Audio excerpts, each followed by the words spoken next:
ओम शांति। बाबा हमें double light फरिश्ता बनने को कहते हैं। डबल लाइट फरिश्ता हम तब बन सकते हैं जब हम हल्के होते हैं। हल्के होते हैं तो उड़ते हैं और फरिश्ते को उड़ता हुआ दिखाते हैं। इसलिए उड़ने के लिए हमें पहले हल्का बनना पड़े। अभी हल्का, ये दो प्रकार से हल्का होने की बात है।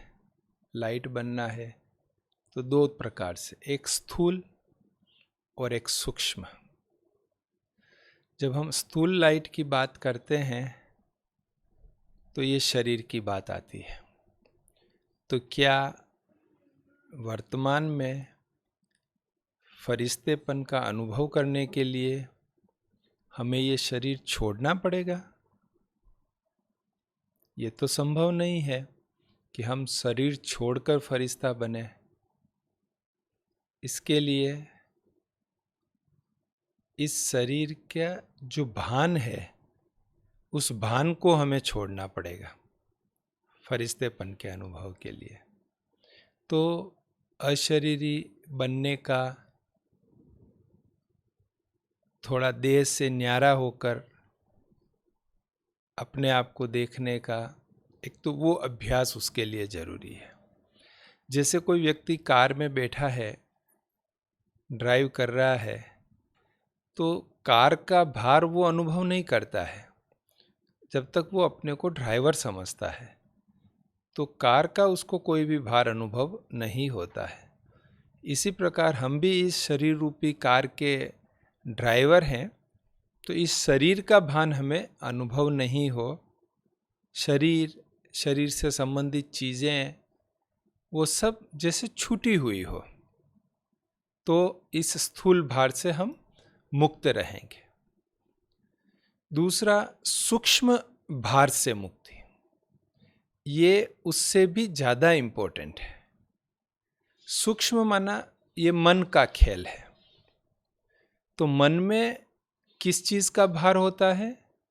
मन में होता है व्यर्थ और नेगेटिव संकल्पों का भार होता है।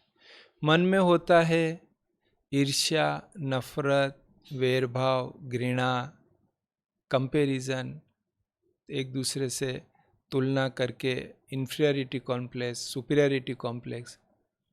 तो इन चीज़ों का जो है मन पर भार होता है। तो ये विकारों का भार होता है, पुराने संस्कारों का भार होता है।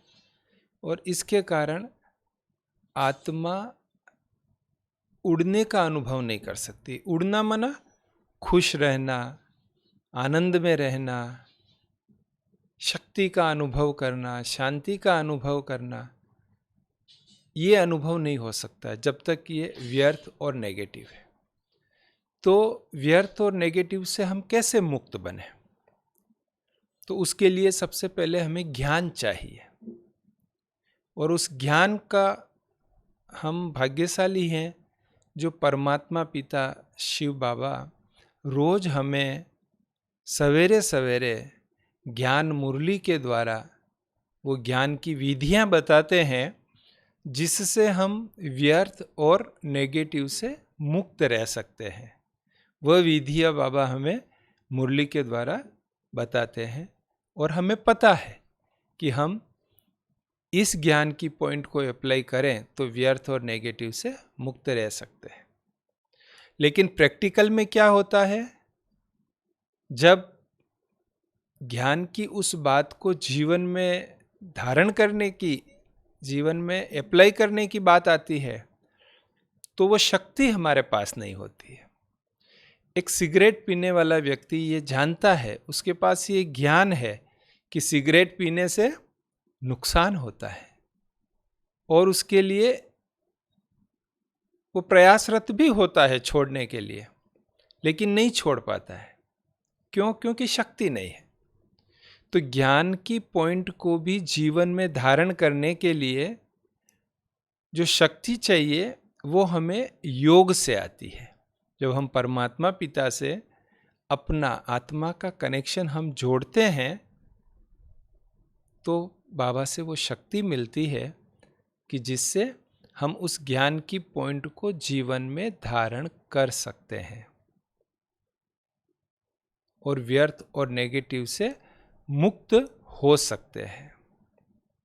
अब जब धारण करना है, शक्ति भी मिल गई है, तो उसको दृढ़ता के साथ अपना लेना है। वहां हमारी धारणा आती है। कैसे अपनाना है? जैसे कल की ही बात बताऊं, मुझे एक जगह से एक सेंटर इंचार्ज बहन का फ़ोन आया। उसने कहा, भाई साहब मैं कब से आपको थोड़ा फ़ोन करने का सोच रही थी, लेकिन मैंने सोचा कि मैं छोटी हूँ, भाई साहब से कैसे बात करूँ। मैंने कहा नहीं, बताइए क्या कहना चाहते हैं आप। तो पहले तो उसने बताया कि आप जो ये रोज़ हम बहनों से फ़ोन पर मिलते हैं, फ्री कॉन्फ्रेंस कॉल में मिलते हैं, हमको बहुत अच्छा लगता है, हमको बहुत अच्छी नई नई बातें जानने को मिलती है।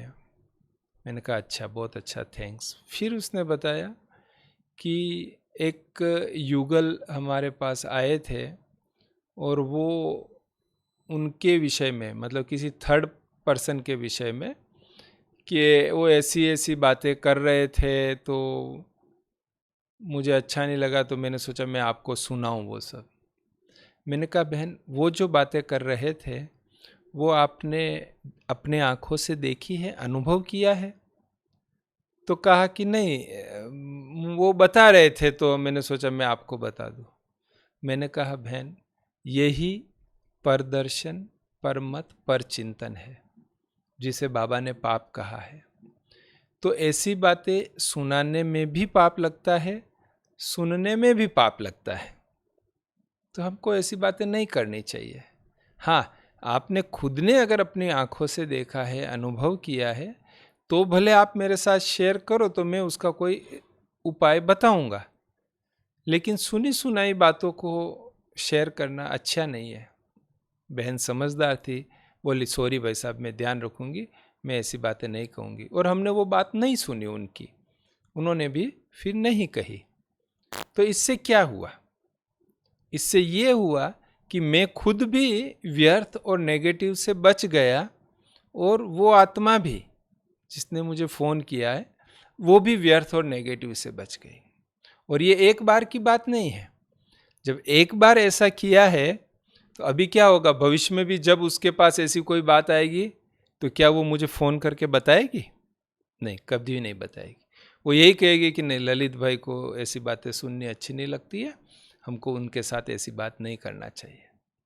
तो जब हम दृढ़ता पूर्वक अपने खुद के धर्मराज बन जाते हैं, अपने जज बन जाते हैं, और अपने लिए फैसला सुनाते हैं कि नहीं, ये व्यर्थ और नेगेटिव है, परख लिया और निर्णय कर लिया कि मुझे नहीं सुनना है, मुझे इसमें नहीं जाना है, तो हम बच जाएंगे। तो ये जब ऐसा निर्णय हम लेते हैं और बच जाते हैं, तो ये हमारी खुद की भी सेवा हो गई, और जो हमारे संपर्क में आया उनकी भी ये सेवा हो गई। तो ये स्वतः सेवा हो जाती है, और ये डायरेक्ट आत्मा की सेवा होती है, जिसमें शरीर तो वैसा ही रहता है, लेकिन आत्मा प्रफुल्लित हो जाती है। खुशी, आनंद, प्रेम, शांति, शक्ति से उड़ने लगती है, हल्कापन अनुभव होता है, क्योंकि वो व्यर्थ और नेगेटिव से मुक्त हो गए। तो ये हमें ध्यान रखना है कि अगर हमें फरिश्ता बनना है तो हमें उड़ना होगा, और उड़ना है तो हमें हल्का बनना होगा, और हल्का बनना है तो हमें व्यर्थ और नेगेटिव से मुक्त रहना होगा। अच्छा, ओम शांति।